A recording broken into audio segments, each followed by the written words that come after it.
replay can do so on their own time. First of all, I want to say good morning, good afternoon, good evening to everybody here. Um, Depending on where you're coming from in the world. If you do not mind, if you could all please press mute. For today, we have a lot, excuse me, a lot of people up in this room. And in addition to that, uh, I'm going to be covering a lot of information. So unlike the vast majority of my talks, there's going to be less interaction, but lots of information presented. However, if you have a question while I'm speaking, if something's going on, please feel free to raise a virtual hand and let us know that let us know what the question is, or you can type it in the chat. And we have up here, and I have April up here. She is my program manager and my chief mindfulness officer. So she's going to keep track of the chat. And if she sees anything that needs to be answered right away, we'll do that. I have slated an hour to present this information to you. And I want everybody on this call to know that if there are questions that don't get answered immediately or things that you need to know that can't get answered today, I encourage every single one of you to message me privately, and we'll just find some time and we'll make sure that your questions get answered. So with no further ado, let's get started, because I am incredibly excited to be here with you today. And what's really fun for me is that there are a number of people in this room who I know, and then there are a lot of new names and new faces, both of which make me really happy. By the time we part ways today, what I want to do is make sure that you have a clear sense of what it means to be in a high stake role. I want you to understand how that goes hand in hand with high pressure. I'm going to present the 5 pillars to building a very successful, but also incredibly fulfilling career in senior leadership. And then, of course, the stuff that you are all here for, the most important piece, I'm going to help you unlock 3 simple but highly effective strategies to manage your high stake roles with more authority, more poise, and more balance. But before we go into all of the strategies, I'd like to spend a few minutes going over who's in the room today and why you're here and what it takes to succeed at this level. And so just my sense is from the research that I've done on every single person, knowing the women who are in the room, is that the women who are in the room are very much like the women I work with. So noteworthy clients. You are smart, you are driven, you are ambitious. Many of you are executives, maybe VP all the way up to C-suite, and you operate at high levels of excellence. The women I work with at Noteworthy work in male-dominated spaces and industries that are very fast-paced, extremely dynamic, and highly reactive. Noteworthy executives work hard, probably harder than they need to get to where they are in their careers. And a lot of them are just trying to figure out how to continue operating at a high level in increasingly demanding and confusing roles without ceding personal ambitions or giving up on their needs and without driving themselves to the ground. So these senior executives seek out Noteworthy coaching usually because their success has them operating in even bigger roles that have broader impact, and they just need help to kind of level up their skills and meet the demands of the position. Many of them are actually in a state of transition. They might be preparing for the next phase of their careers. Some are doing it internally, some are doing it externally, and they need to develop skills and strategies to show up powerfully. And they want the support, the accountability, the tools that we have to continue operating more effectively and faster with less stress. So really good example of this type of person. I have a client who's a managing director in a large financial firm. When we first started working together, this client came to me. She was a powerhouse. Like off the bat, there's nothing we needed to help her build there.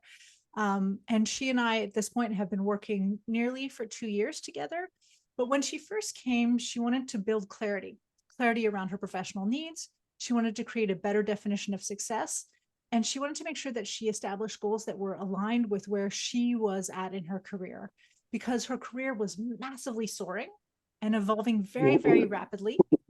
And she wanted to make sure that she didn't miss the right opportunities, but she also wanted to make sure she wasn't drowning under the weight of some of those opportunities. So having done that work, in phase one, we were pretty successful. She got a big promotion into a new role, which gave her direct leadership over a much larger group of people and expanded her reach into spaces that she actually wasn't fully comfortable with. But the thing is, this woman is being groomed. She's being groomed for greater things. She has a lot of internal sponsors in her company. And in order to take advantage of that sponsorship and that upward mobility, we started working together. And as her coach, we're working on redefining her focus, shifting her brand and impact. She's somebody who's been known, really as somebody who's operationally strong, but doesn't yet have that reputation, or is building, I should say. She has it at this point, of being a strategic leader.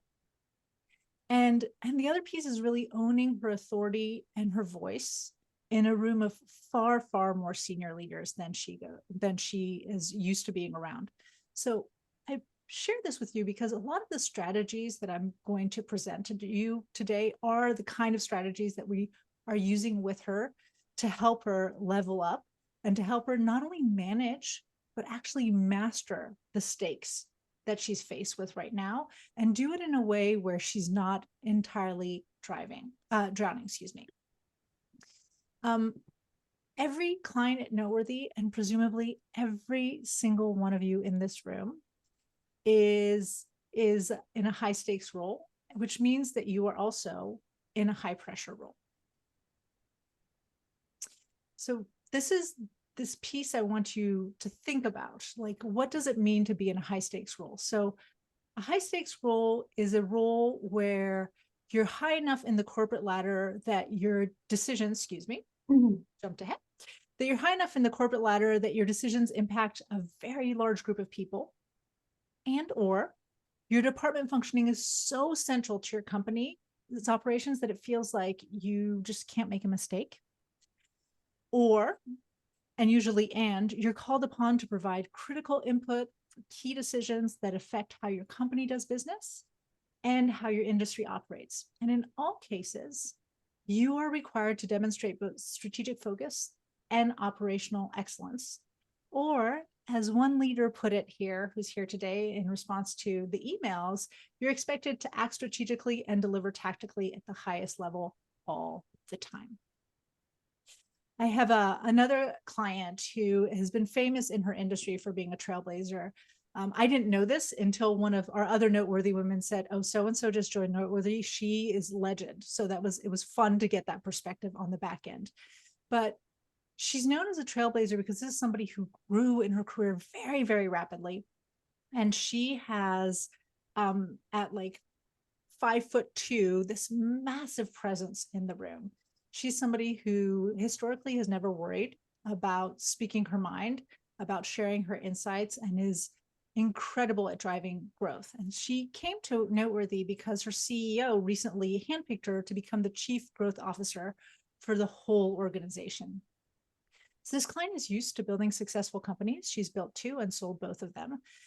But this new role presents a whole unique set of challenges, and everybody is counting on her to both improve revenue in the short term, because 2023, and also to drive massive growth in the long term.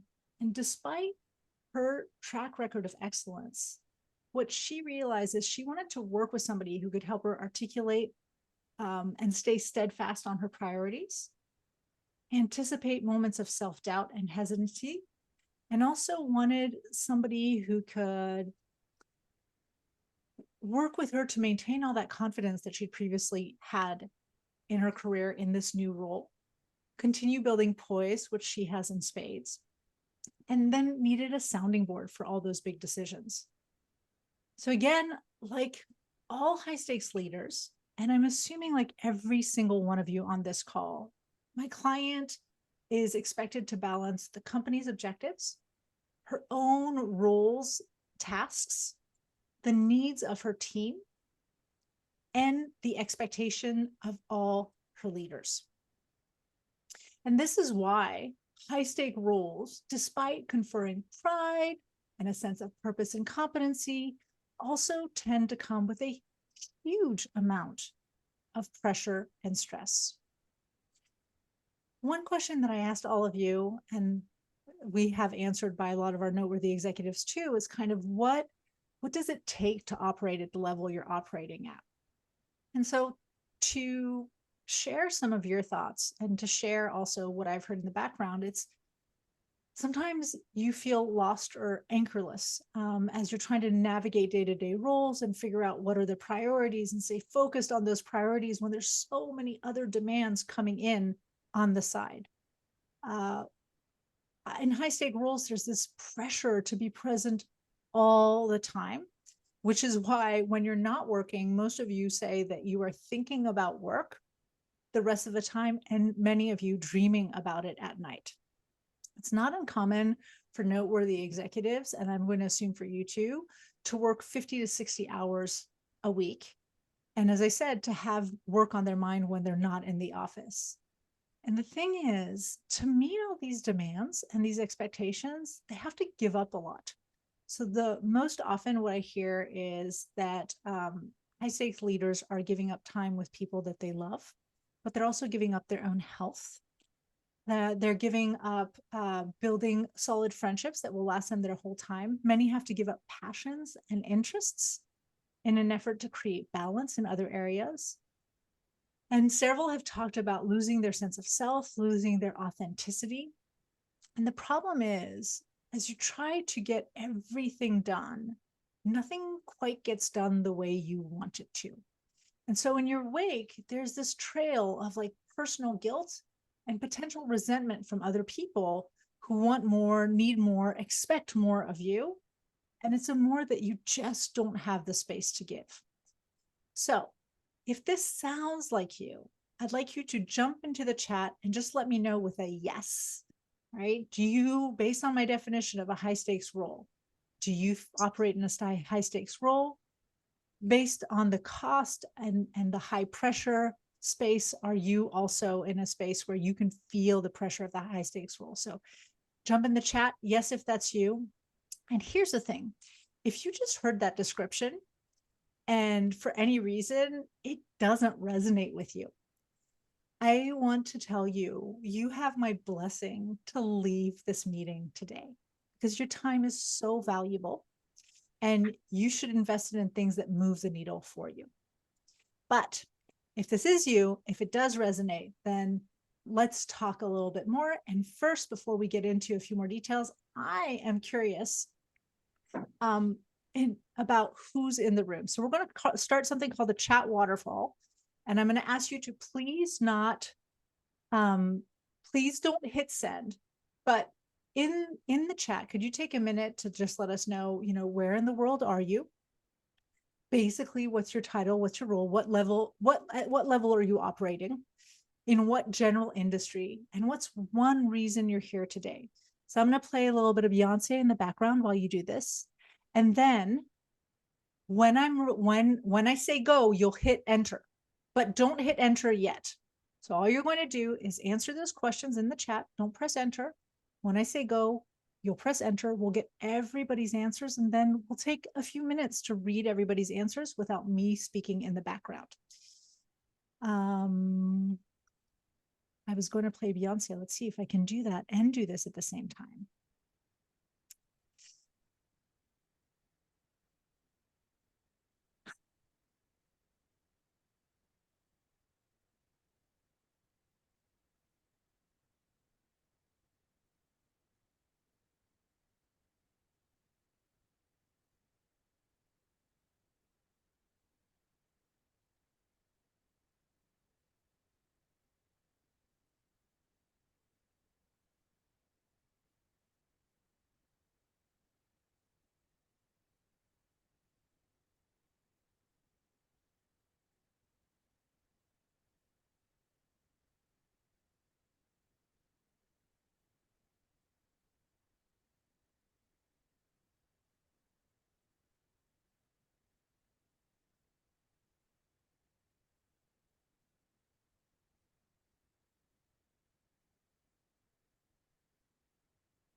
Give everybody another minute or so to write their answers, and then we'll all hit enter.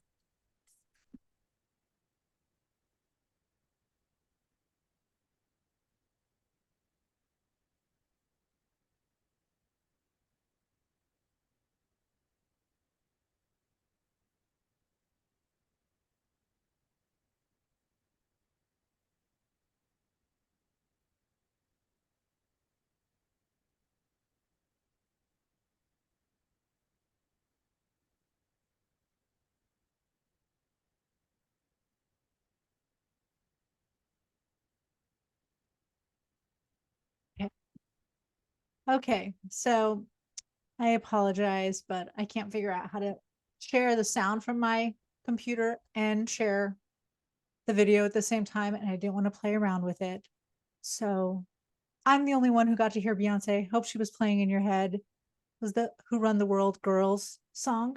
But hopefully that gave you just a few minutes to answer these questions. And when you're ready, please press enter. We'll get a waterfall of answers. And then let's take a minute to just take stock of who's in the room with us, because we have some pretty badass women in this space, and you are all worth knowing. And just as a side note, uh, if there's anybody here that you see who has a role, who's working in an industry or who's in a space that looks interesting to you, don't hesitate to private message them. I'm a big fan of building social capital and getting to know people and building a very large and powerful network um, of other professionals, some who will become friends. So this is a great place to connect with one another. I mean, we have people from NASA, and we have people in the medical field. We have folks in engineering. So I'll stop talking so we can read.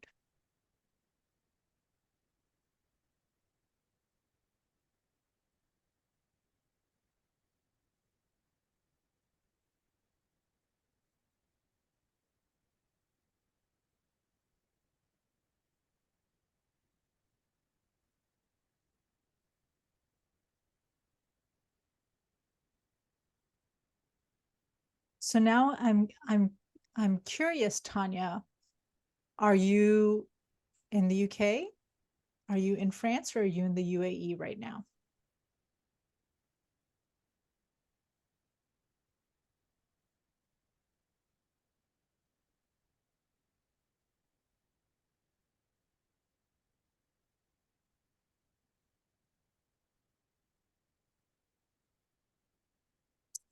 Well, then it's a good evening to you in the UK right now. Okay, so just a little bit about me for those of you who don't know me. And as I said, this room is filled with some people who know me and some people who don't. So a little bit about me. I started my career as a clinical psychologist. I practiced for nearly 2 decades. And in that space, my area of specialty or expertise, unsurprisingly, was anxiety, perfectionism, and we didn't have a word for it then, but burnout and high performers. I've been coaching now for close to a decade, and no exaggeration, I have literally worked with hundreds, if not at this point, thousands of professionals to overcome roadblocks. My passion at this junction in my career lies in helping senior executive women succeed at the highest level. And I have a special focus on STEM and finance industries, because these are industries that shape the world and that they direct our future, but they're still very heavily male dominated. And yet, they need your insight, and they need your voice, and they need the leadership of women to truly step into the 21st century. Between my work as a psychologist and the last decade in coaching, I've built expertise specifically around helping senior leading women build strategic focus, break through fears, move into action, build more authority and impact, and influence in career defining roles. And because of my background as a psychologist, knowing how to do all of that without having to sacrifice your freedom or your fulfillment, which is why the third strategy we're going to talk about today is going to be balance. But that expertise is translated into 5 systems, which is our I&I framework. I just want to go over this really quickly so you have a sense of where I'm coming from and where we're coming from in providing the insight and the strategies that I'm going to share with you today. So this I&I framework really has 5 basic pillars, and it's at the heart of everything I do and every program we have at Noteworthy. So the first pillar is impact. And just think about it this way. Noteworthy women, they build focus and clarity. The idea is to have them transition from reactive to responsive leaderships. And as a result, from a career perspective, they operate more strategically. They can lead using their core values. They tend to build greater trust because of that, foster way more psychological safety. Not to mention, they individually and personally feel more grounded and confident in their choices. The second pillar, probably the one I am best known for, especially for anybody who's been following me on LinkedIn, is recognition. So noteworthy executives discover how to identify, own, communicate top expertise and value. They become very skilled at powerfully articulating their own and their team's impact to internal and external stakeholders. And the idea is not just to allow them to gain that visibility, but also to make sure that you can position yourself for the roles that are right for you and the kinds of projects and work that will allow you to excel, but also walk into work loving what you do. The third, the third pillar, which we're going to go into a little bit today, is authority. It's really important in your leadership roles to be able to step in and own your power, show up powerfully, be able to walk into any room and actually open your mouth and have people stop and listen to you because they recognize that you are the expert in the room and you have something valuable to communicate.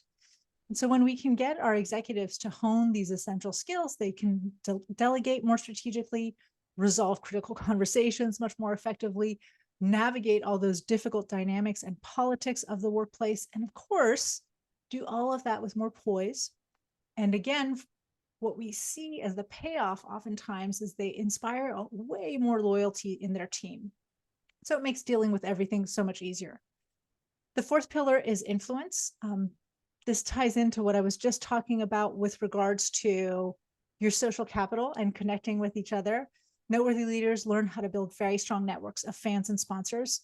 The goal is to have them grow deep, deep relationships, both with internal and external stakeholders, so that they can leverage that support at the right time. And what we find for companies is that when we can do that, like the payoff for your organization is that you become a far better team player and way more of an internal influencer.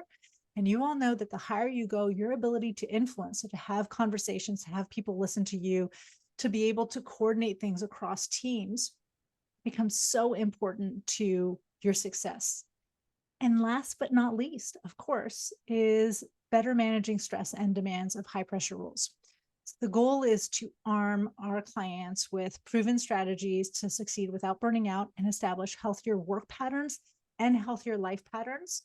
And one of the ones I'm going to give you today is one that I used to use all the time as a therapist.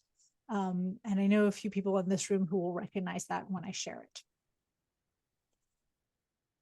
My goal for you today, and I know that I've already covered a lot about, what these high stakes roles are, but ultimately my goal is to set you up for success by providing you with these small, simple strategies. And the strategies I'm about to share are part of a much larger playbook of tools, processes, and tips, but I've chosen them very specifically because they're very simple and they're highly effective, and anyone on this call can start practicing them today. So what we're going to go over in the next few minutes is a simple strategy to demonstrate your AQ, but also to increase your confidence and reaffirm your authority in crucial and challenging conversations. And then, believe it or not, I have this 2-second trick. This 2-second trick that you can use to elevate your leadership, to cement your reputation as a thoughtful leader, and somebody who's able to approach really delicate situations with poise and measure.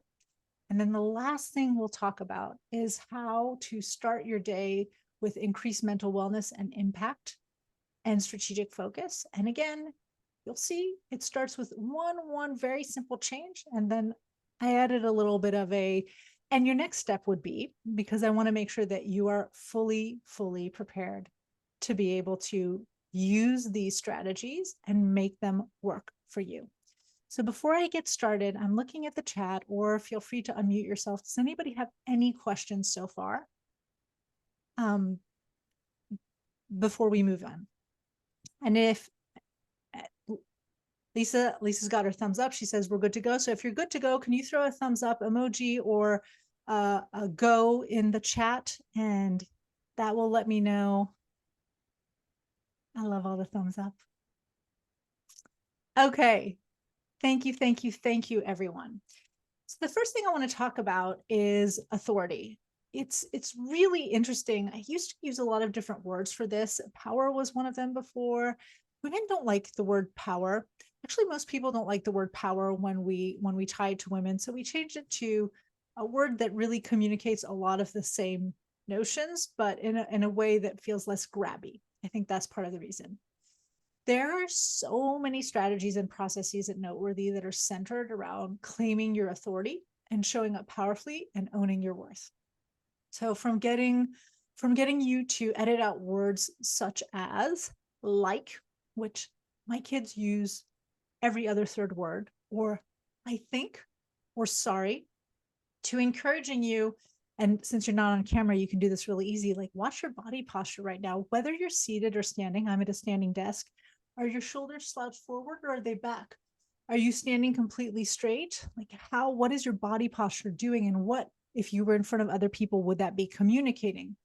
So encouraging people to shift their shoulders back, or sit or stand tall, or take up room. I've got a very special way of teaching women how to take up space without doing a boy spread. We're even paying attention to and editing out upspeak, where we talk. And we're always talking like we're asking questions, although we're making statements. There are lots of small shifts that any of us can make that will convey more power, more competency, and in the end will support you as somebody who has true authority. But because so much of that advice has already been given, and you could read 1,000 articles about that, I decided to opt for something just a little bit more meaty. And so today I want to talk to you about a simple 3-step communication process that's going to help you gain clarity, build trust, and demonstrate EQ, and reduce reactivity. So it's a fantastic process. And here, although you could use it anytime you have a meeting, you can think of using this when you're handling a crisis, when you're managing meetings with clients. For anybody who's in sales, this is a really great process for aligning with people in a sales conversation. You can use this when you're addressing pushback from somebody, or when you're simply trying to think critically through a complex problem with your team. So here's the idea with this process. The idea is that anytime you're facing one of those situations and somebody is done presenting an idea or a thought, your first step should be to repeat what they said. So you can use, I have these prompts here, but you can use anything you want. My favorite ones is, okay, what I'm hearing you say, or it sounds like, or if I'm hearing you correctly. And the value with repeating something is that it allows you to ensure, first of all, that you're not missing anything that someone is communicating. It also has the benefit of making somebody else feel heard. There's this really interesting body of work and studies that look at waiters. And waiters who repeat an order word for word get higher tips. I mean, significantly. Right now, I cannot remember the number. Sorry, that's not the way my brain works. But it is a significantly more. We're not talking about 6 or 7%. We're talking double digit. I'm pretty sure it's over 10 or 15% more, simply by repeating to somebody what their order is. Because hearing somebody repeat our words, hearing somebody confirm that they've heard us, makes us feel heard. I put the notion of mirroring here. Mirroring is something that we naturally do as humans. If you and I were seated in a room together and I cross my legs, after a while you would cross your legs too. If I saw you tilt your head, I would start tilting my head. We would do it without even realizing it. But you can also mirror language. Mirroring language in this case might be, instead of trying to reinvent or summarize what somebody's saying, repeat the exact words. And what mirroring does neurologically to us is it conveys trust. It conveys buy-in and sameness. So this is really something that can be really helpful in your communication. So step one is repeat what the person is saying. So what I'm hearing you say, it sounds like the concerns that you mentioned were this, and this, right? In order. And if you need to take notes when you're listening to somebody, take notes. There's nothing wrong with like literally looking down at your notes and reading word for word. The second piece of this process is to check in. So don't simply repeat and then respond. Repeat and check in.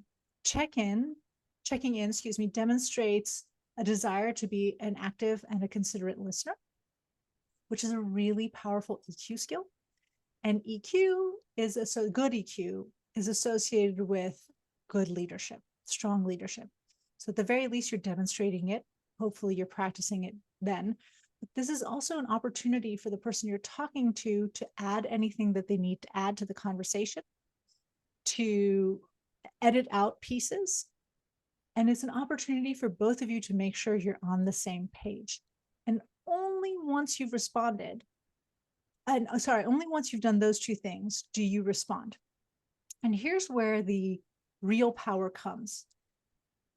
By slowing down and repeating, and then checking in, and waiting until that happens to respond, you've created two small but really important breaks in your response cycle.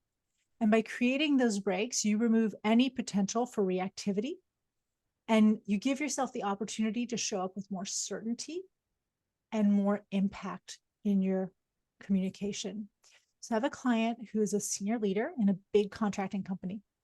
And honestly, she's like the smartest woman in the room half the time. And she's known for this, right? I was brought on by her leadership, and she's known for this. They hired her for her mind. But the problem is, because she's the smartest person in the room, she's usually like 5 steps ahead everybody else when they're talking. And that causes problems because her tendency is to jump in. She answers questions that have not been posed. She's addressing issues that haven't even come up because she's already anticipating them down the line.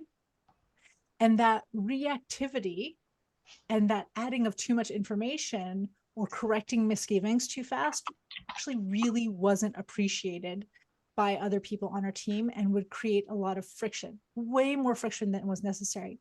Worse yet, this woman was brought in as an expert in her specific discipline, but because there was that reactivity, people didn't stop to pay attention to what she had to say. They just got frustrated, or they just dismissed her as somebody who was just reacting and thinking about problems.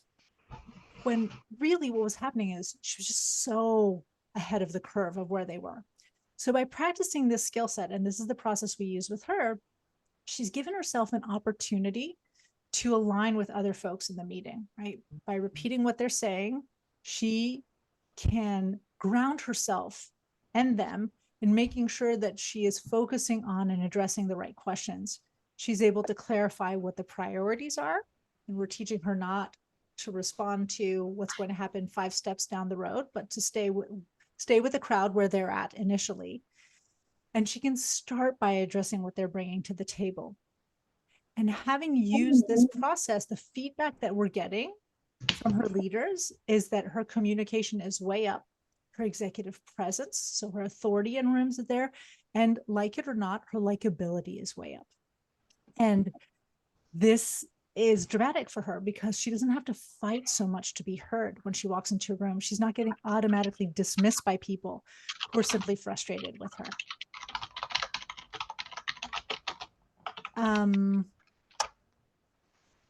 Okay. So,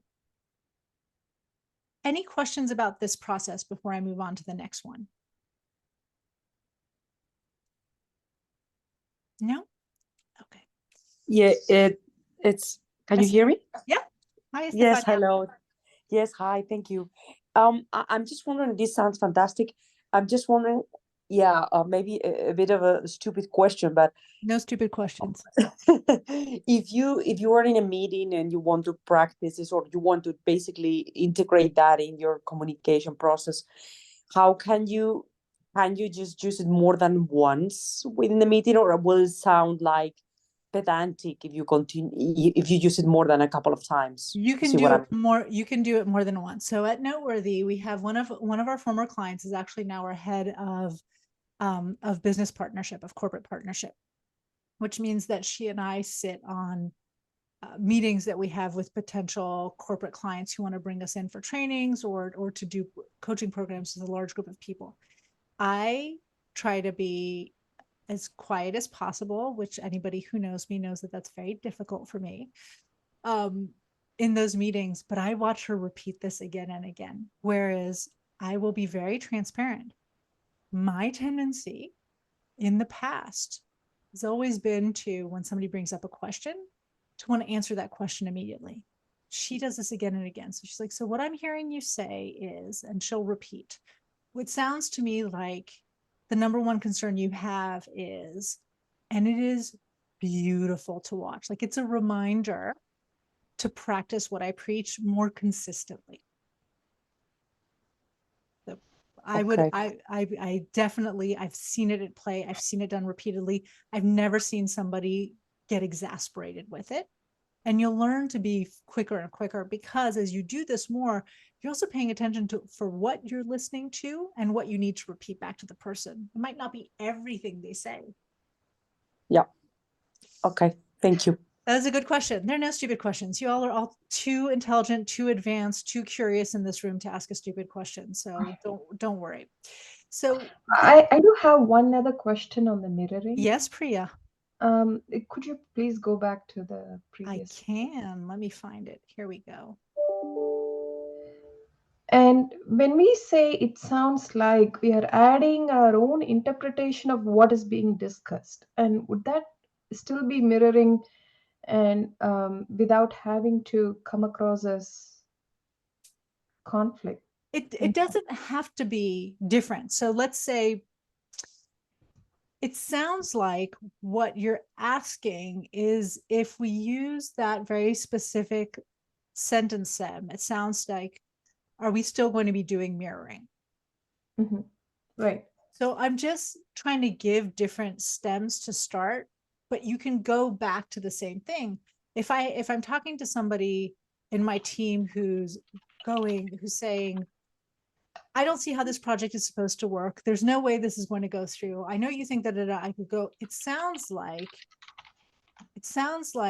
in your mind, this project isn't going to work.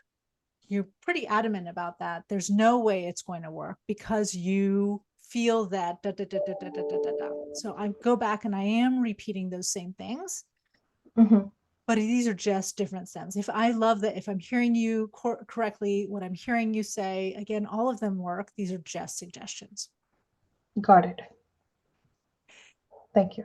No problem. My pleasure. The now let's talk about poise, right? The next piece I want to talk about poise. And by the way, the reason we have Michelle Obama here is nearly every single one who responded to the email about who's one female, who's one woman who you think, exudes poise, mentioned Michelle Obama. Like nearly everybody mentioned her. And she's top of mind for me too, for that one. So she does. And so what is poise? Poise is defined as graceful elegance in bearing in a person. And when you think about poise, I want you to think about people who exude confidence in their body language, excuse me, and the way they talk and the way they articulate topics and speak. People with poise for me falls under the umbrella of authority. People with poise speak with authority, but they use approaches that are personable and that build trust and relationships, and everything about them, from their head to their toe, everything about their presence is put together. Their physical appearance, their body language, their speaking, their tone. Leaders with poise act in control, they feel in control, and it's actually a really important quality for a leader. And I want to be clear, male or female, although we often use the term poise with women, because showing up with poise, especially in crisis situations, it increases trust. It helps disarm tension in a room. And for women, it allows us to talk about emotions or emotional issues while challenging the emotional female stereotype. I am an emotional female, but emotional doesn't mean frantic, and it doesn't mean you have to be operating with your head like a chicken without your head, right? Uh, Women who have seen me make big talks or say goodbye know that I tear up very easily. I get very excited. The question is, can you have that whole range of your natural emotion and at the same time continue to convey personal self-control and trust? And when I think of Michelle Obama, she does. This is not a flat woman who has this range of emotion. She's got the full range. She gets excited and she gets angry. She gets upset.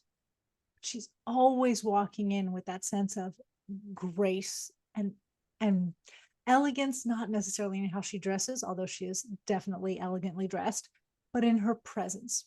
So the nice thing with poise is it can totally be learned. Anybody can learn poise. But if you're looking for a quick fix, a really, really easy strategy, my number one quick strategy to level up poise is the 2-second pause. When you pair a 2-second pause with the slowing down of your speech, then you've massively upped that game. Again, my goal today was to give you very simple yet very effective strategies. And the reason why the pause is so useful is, first of all, giving a 2-second pause, let's say after somebody's talked or before you talk, allows you to make sure that the people who are in the room are finished saying what they need to say. And I'll give you an example of how this plays out in real life in a second. But the other beauty with the 2-second pause, that it allows you time to formulate your sentence, to mentally delete ums, I thinks, and likes from your vocabulary. A pause also creates space where you can ensure that you're not jumping into a conversation or cutting anybody off, like I just said. And when you can combine a pause with slowing down your speech, you can project a sense of control. What you're doing when you slow down your speech in this way, and again, the easiest way of slowing down your speech is just injecting that 2-second pause periodically, is you're forcing, in a good way, your audience to also slow down and follow your train of thought. I did a video about this recently. I'm a fast talker in general.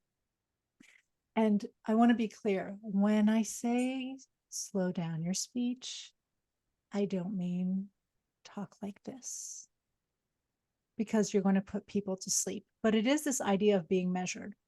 And I can tell you that as a psychologist, when I found myself in a room with somebody who was very angry or extremely anxious or experiencing a psychotic breakdown, these techniques, the 2-second pause and the slowing down my speech, was an incredibly effective way to get people to slow down, to tune in, and to pay attention.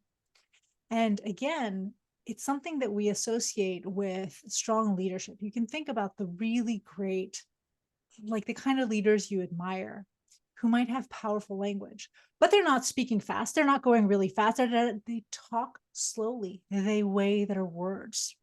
They're economical. So I conducted a 360 review on the client I mentioned earlier, my managing director, the one who was on the up and up career. And one repeated piece of feedback that we got from her leaders is that she needed to increase her executive presence. And they wanted her to learn how to demonstrate more poise and to show up in a manner that was more polished. They know she's incredibly effective. But where she was losing points and opportunities was in those ELT and those leadership meetings. The way she would show up would highlight how much more junior she was than the other folks in the room. So when I dug a little deeper into what they meant and what they were looking for, often her leaders pointed to reactive communication, a tendency to cut off people really quickly, to jump in and respond too quickly. And this technique This is what we had her practice. We use this exact strategy to level up her presence and give her impact in leadership meetings. And again, the beauty of this process is it's super easy. So instead of giving her 5 or 6 different things to practice, all we said is, I want you to think about giving that 2-second pause. When somebody's talking, 2-second pause before you jump in and respond. When you're talking, create pauses nearly as if you were writing a paragraph. So as those paragraphs break down, that's your slow pause. And it's not a massive one, but it kind of allows your ideas to sink in. So I want to check in again. Any questions about the 2-second pause? Okay. Felicia says, how do you manage this technique in a group setting with participants who all jump into the conversation frequently? Felicia, it's like you're at my dinner table. The idea is that when you finally get a chance to command a space to speak, you force everybody else to slow down. So you're right.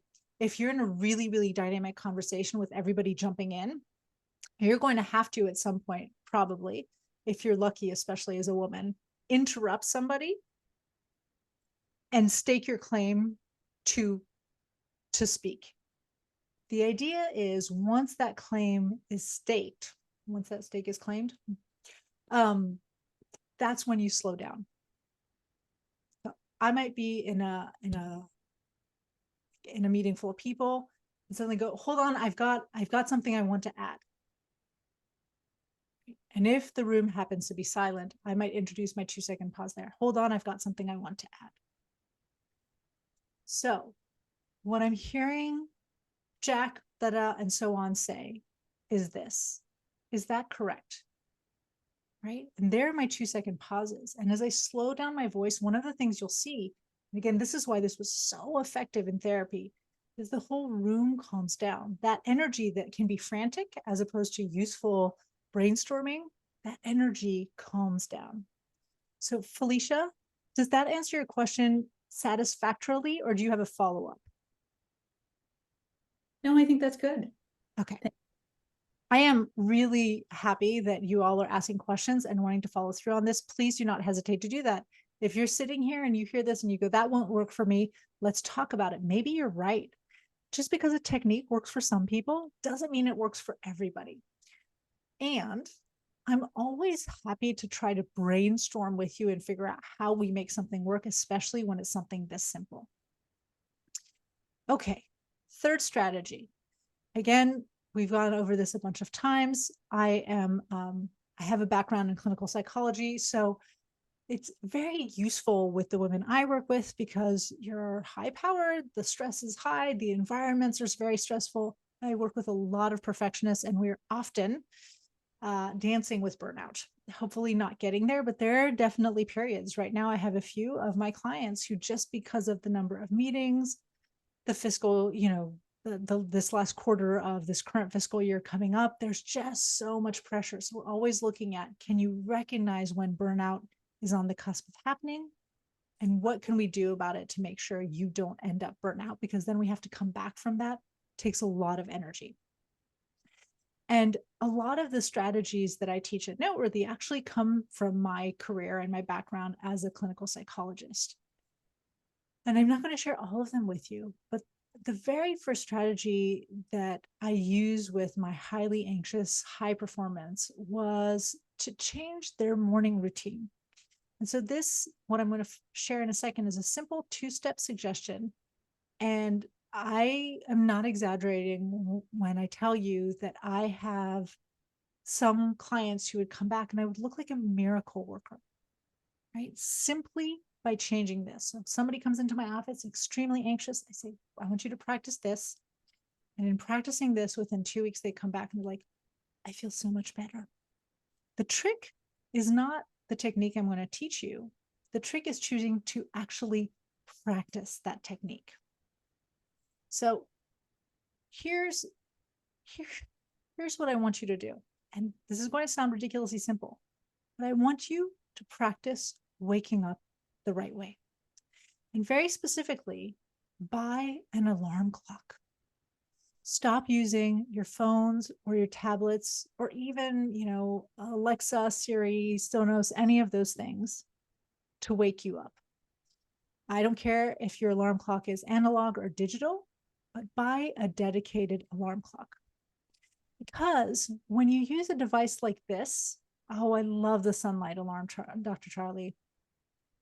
When you use a device like this, what happens is there's a conditioned response. We're like rats, sugar water, right? Pavlov's dog. And so when you pick up your phone, whether you mean to or not, and you turn off that alarm, you have been primed now to want to check your phone. And so you spend the first few minutes of your day checking in with the outside world before you check in with yourself. That's so problematic. What happens when you do this is that you start getting an alarm response initially. So then now the first thing that happens in the morning is that not only have you checked in with the outside world, but you've just started dumping a whole bunch of stress hormones in your body as you check email, as you check your social media, as you check the news, as you check your schedule, it's a terrible way of starting the day. But if I could get my patients and when I can get my clients to start this first step, it's the first step in changing a habit pattern of buying an alarm clock. Then the next step is to take some time, those first few minutes of the day after you've peed, because we all know that's the first thing you go do. So you go do that. And after that, just check in with yourself. It is how we used to live before smartphones, Priya. And here's what I want you to check in on. And these might sound redundant, but they're not. I want you to check what your level of fatigue is. Just rate it. How fatigued am I? How tired am I?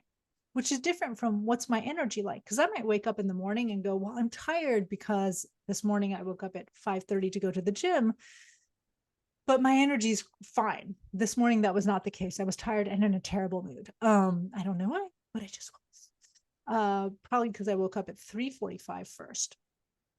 Perimenopausal. So I don't have full control over those waking times, but it happens, right? So what's my fatigue level? What's my energy level? But here's the other thing. What's my mood? Am I waking up feeling hopeful? Am I annoyed like I was this morning? Am I anxious? Am I excited? Because once I identify what that mood is, I can start asking myself, what's going on that I'm in that state of mind? And more importantly, what do I need to do in order to reset myself? And then in a most ideal world, if you just do step 1 and step 2, wake up using a real alarm and check in with yourself, I will consider this a victory. But what would really make it a slam dunk of a victory is if then you could dedicate the first 20 minutes of your day to you. I'm a mom. I have kids. They need to be fed. I get all of that. But when I say my first 20 minutes of my day to me, what I'm talking about is making sure that those first 20 minutes, I'm not turning on the TV, I'm not turning on the radio, I'm not opening my phone. It means that somewhere in the first 20 minutes of my day, and what I would recommend for you in the first 20 minutes of your day, you spend some time trying to identify something that feels pleasurable. And pleasurable can be small. For me, often it's simply standing outside with a cup of coffee for a minute or two and just gauging how it feels. Right now, the sun is not up for a while before I get up. So I might stand in darkness outside, but just listening to the world wake up. Whatever it is for you. I had a patient actually who used to read a few pages of a book every morning. I had somebody who would journal. I had somebody who would go on a walk, right? Engage in some kind of self-care. And in those first 20 minutes, if you want to tie into the productivity side of things or the effectiveness side of things, then you can also start thinking about what are my priorities for today? What's at least one thing I want to make sure I get done, and write that down. This process is incredible. And it will allow you to start your day feeling much more centered, much more grounded, much more aligned, and be able to meet the stress of the day and the demands of the day with less reactivity and less of a sense of being frazzled. So again, any questions about this technique before I move forward? And it really did. It is incredible. A miracle worker, I would look like. And it was just as simple as starting off with buying an alarm and banishing your phone and other screens from your room. Okay. So those are my 3 techniques. They're very simple. They're things that you can apply immediately. The goal in teaching you this was not to say, I can solve all your problems, because there's no way I was going to be able to do that. I would really be a miracle worker if I could do that. But it was to give you some easy solutions or simpler solutions to better manage and address what your day throws to you. I'm really curious in the chat, of the 3 solutions, which one do you think you're going to want to practice first? If you can go in the chat and share that. Let me know. Device free. I love the device free. We still do it. All our devices are in the living room for us. And it makes a difference. Doing that will give you the morning routine will really give you that time then, like the mental energy to also think of using these. But for those of you who work from home or who have a dedicated working space, the other 2 strategies, just put a Post-it note somewhere.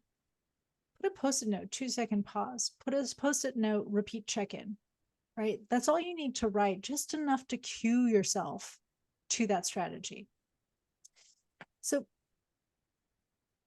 as I said before, and I would be remiss if I didn't add this, we do a lot of this work with my clients at Noteworthy. And part of the reason I decided to run this workshop was because I was hearing both from my clients, but also from other women I was talking to, how overwhelmed they were feeling as the year was ending. A lot of you have either been out of work for a while and are, things are starting to pick up and you're trying to figure out how to manage that.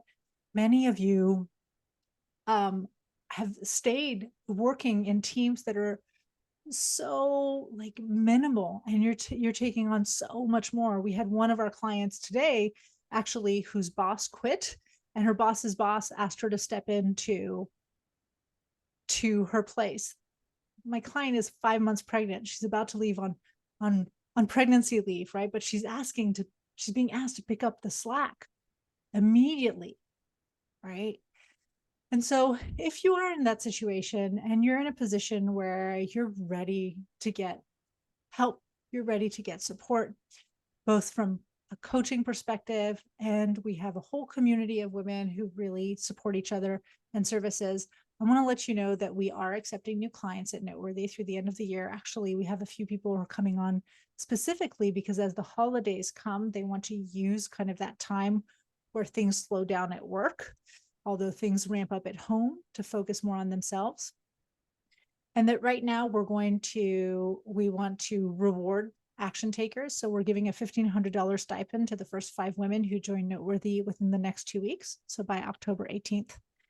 And the goal with every single one of the women who join Noteworthy is really building those 5 pillars. So getting you to a place where you feel strategically grounded in your days, in your career, so that you can be more impactful and have a greater sense of peace.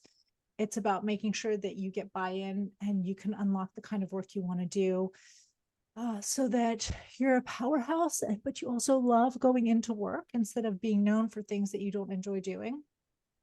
Lately, there's so much talk around this notion of authority for noteworthy women. So it's really about gaining the trust, building loyalty with your team so that you can manage them more effectively and also help them navigate the anxieties and the fears of this current market. Learning how to leverage influence. You have networks. Let's make sure that those networks are also working for you. And then always, always, always be able to be as successful as you dream of being without giving up on your passions, on the people in your life, and on yourself. So if you're interested in doing that, your next step is simple. Schedule a strategy call. We will be sending you a follow-up email with these 3 strategies in a 1-pager so that you have them. You'll also get the replay link, and I'll send a link for the strategy call. But if anybody's interested in that right now, just let me know in the chat. You can DM me. And thank you. I look forward to hearing back from you when you start using this. Please let me know, and please let me know how it's working for you. Goodbye, everyone.